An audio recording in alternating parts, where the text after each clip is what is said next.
Hey friends, if you wish to change laptop lid open action in Windows 11, then please watch this video. I will guide you through the process. Now see, here's the thing. There's no lid open action, there's lid close action, and the lid open action is in correspondence to that. So right click on the start button and select settings from the menu.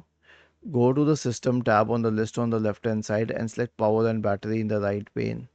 Okay, now you have lid power, sleep and button controls. So there's something which says closing the lid will make my PC do what? Okay, you can change it according to your requirements to do nothing, hibernate, sleep, or shut down. And when you open the lid, basically, if you close the lid and it did nothing, so when you open the lid, it will do nothing either. It will just keep your system on. And also expand this list for screen sleep and hibernate timeouts, and make sure that the timeout is such that if you close your lid and open it in like 30 minutes or so, then your screen shall be open or in sleep mode or whatever mode you choose. Was this helpful? If yes, then please subscribe to the channel.